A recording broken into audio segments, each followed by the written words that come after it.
Saturday morning, one of those rare ones where the weather is actually good in early spring and you technically have the time to enjoy it, but you don't. I was in the middle of what I call a house goblin weekend, just puttering around, half starting things, not really committing to anything beyond an Animal Crossing build. And honestly, I was frustrated. I wanted to write, but I had nothing. I had a story with a mystery that wasn't coming together yet. And I didn't have a backup, which is a terrible place to be when you know you need to create something and nothing's clicking. I remembered last season when I found Sophonis Breckenridge just by digging around in my Ancestry Insights. That wasn't something planned either. She just showed up. So I went back in not expecting much, just hoping something would stick. And then she did. Elizabeth Cady Stanton. At first, it was just another name. I scroll past names all the time. But there was this line. She described herself as a caged lioness. That made me pause for a second. Not enough to fully stop, but enough to look twice and keep reading. What actually hooked me was her stance on Christianity. That's the part that made me sit up. Because living in the South, especially as long as I have at this point, that's not a neutral topic. I've dealt with a lot of quiet judgment, a lot of assumptions, and a level of discrimination for not identifying that way. It's one of those things people don't say directly, but you feel it. And over time, that turns into its own kind of baggage. Call it religious trauma, call it whatever you want, but it sticks with you. So when I started reading her words, and she wasn't just questioning it, she was calling it out directly. I didn't think, oh, this is interesting. I thought, there it is. Honestly, my first thought was just, hell yeah, sister. I didn't go into that morning looking for her. I had stayed up late the night before digging through my tree, convinced something would click, but nothing did. The second I read more about her, it happened. I knew immediately when I have a good one. Something in me sits up. The story just starts pulling me in before I even know where it's going. My pupils basically dilate like a raccoon in a dumpster. This wasn't just a cool connection or some distant relative that looks good on paper. This felt familiar, a little rebellious, almost like it showed up exactly at the right time. Because the thing that stuck wasn't what she believed. It was that she said it out loud, at a time when she absolutely wasn't supposed to. And she did it anyway.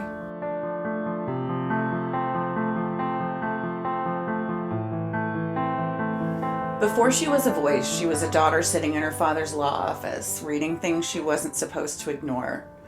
Elizabeth Cady Stanton was born in 1815 in Johnstown, New York. Her father was a judge, a conservative one, a powerful one. And she had access to something most women didn't. She could see the law up close, not just what it said, but how it worked. And what she saw was simple. Women had no real power. They couldn't vote. They couldn't hold office. Married women didn't even have full rights to their own property. Everything filtered through men, fathers, husbands. The system wasn't built for them. And instead of accepting that, she got angry.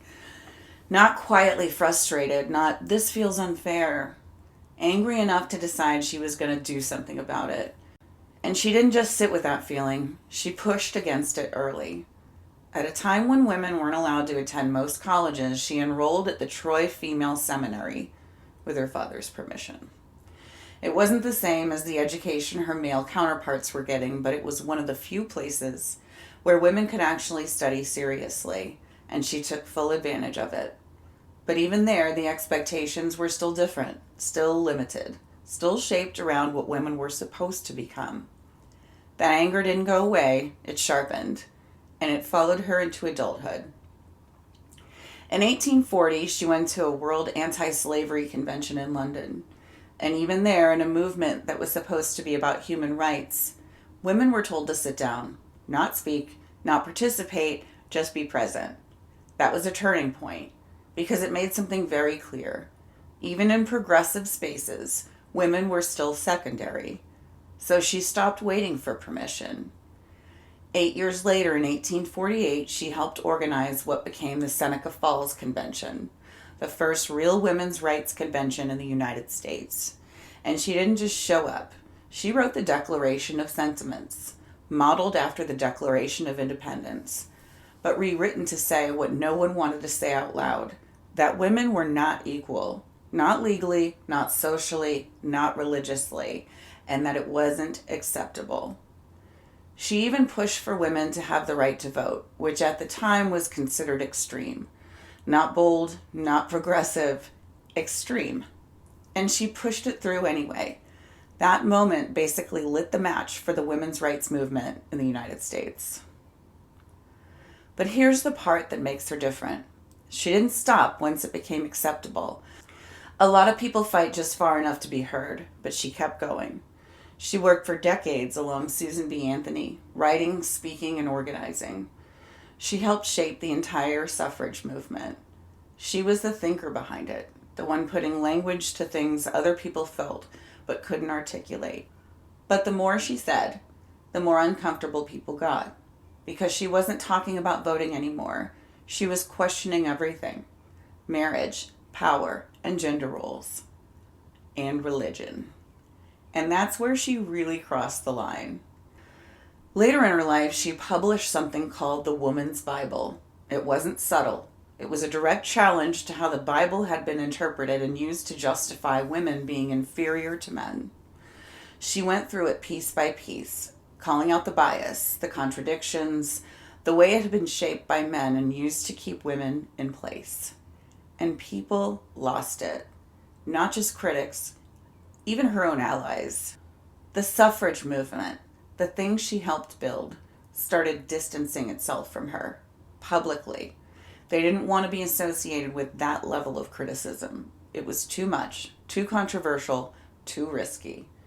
She went from being central to being inconvenient, and she knew it, but she didn't back down. There's a quote from her where she basically says, if the people who see the problem don't say anything, how does anything ever change? That was her mindset, not how will this be received, but why aren't we saying it already?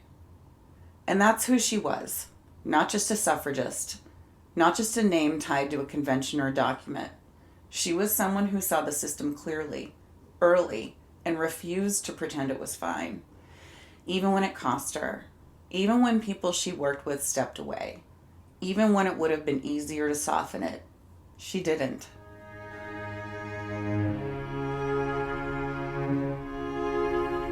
What pulled me in wasn't just that she was loud.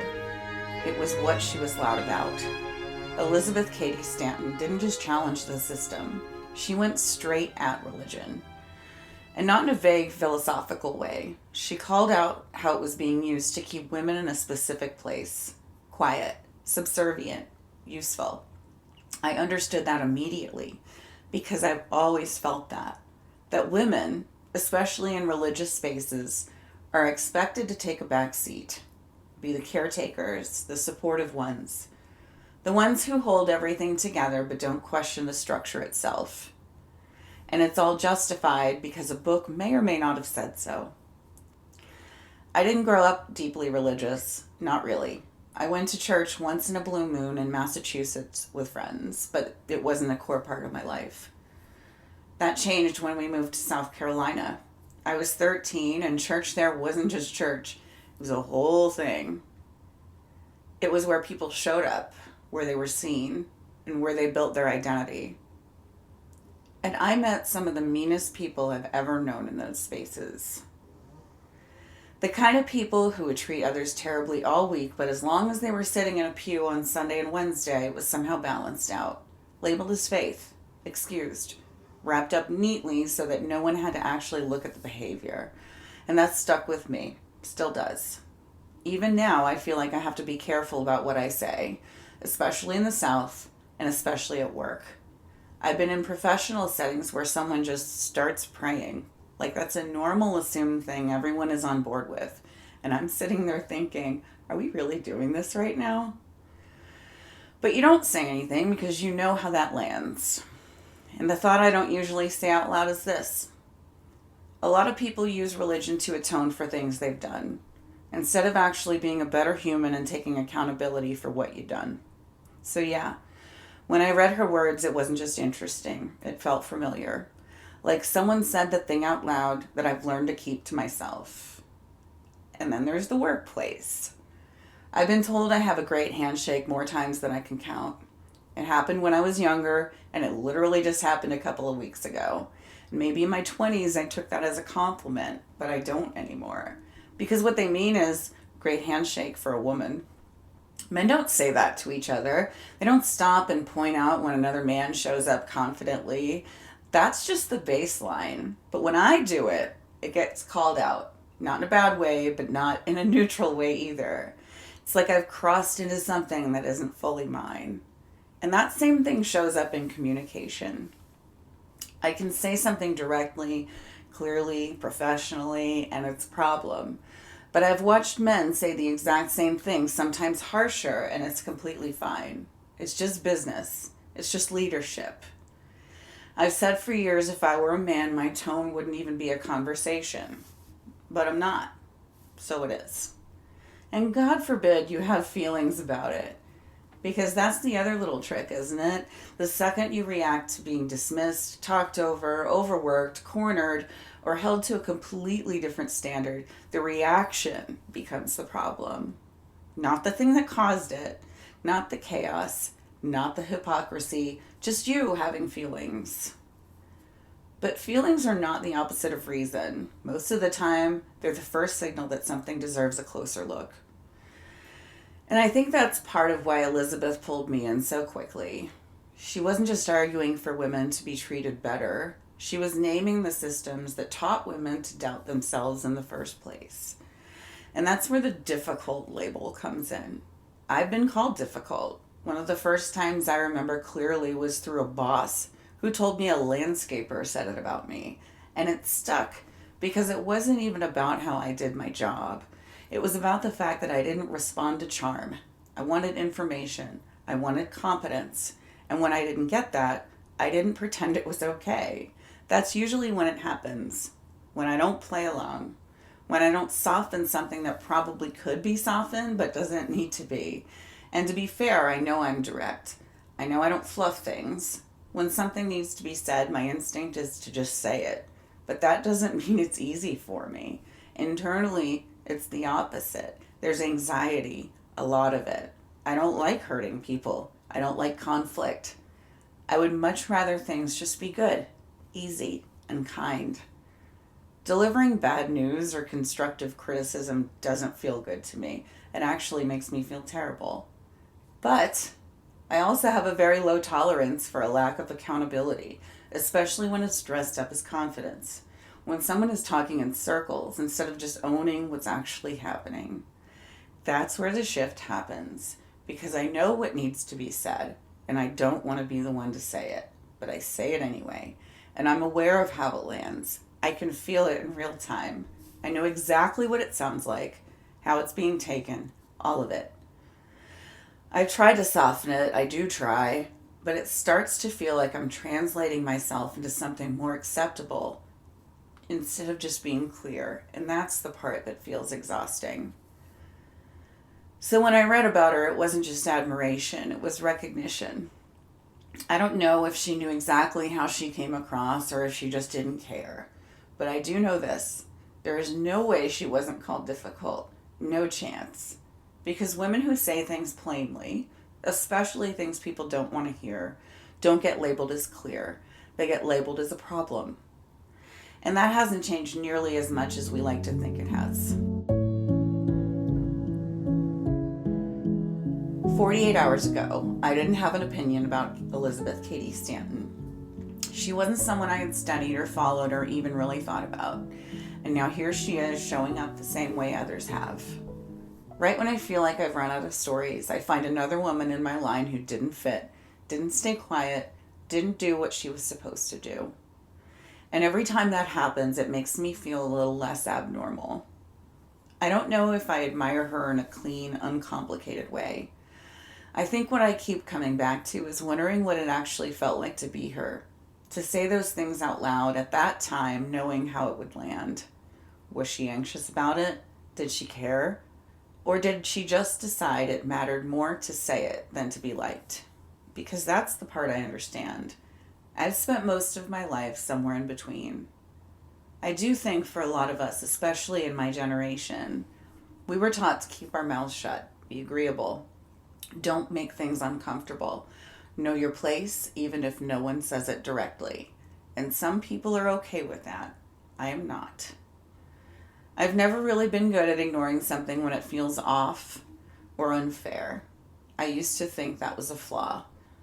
Something I needed to fix or soften or package better so it didn't make people uncomfortable. And for a long time I tried. But somewhere along the way, especially in the past few years, I just stopped caring as much about being palatable. Not in a reckless way, not in a say whatever I want kind of way, but in a why are we all pretending this is fine when it's not kind of way. Because what happens when something is wrong, everyone sees it, but no one says anything. I can't do that. And when I look at her, I don't see someone completely different from me. I just see someone who just went further with it. Someone who didn't stop at noticing, didn't stop at feeling it. She said it, even when it cost her, even when people stepped away, even when it would have been easier to tone it down. And I don't know that I'm fully that person. But I don't think I'm the quiet one either. I think I've been both. And maybe that's the point. Maybe she wasn't difficult. Maybe she was just early. And that feels like the right place to leave her before the season finale. Because some people don't fit neatly inside their own time. They push against it. They make everyone uncomfortable. They say too much, too soon, too clearly. And then years later, the rest of us finally catch up. Thanks for listening. I'll see you next time.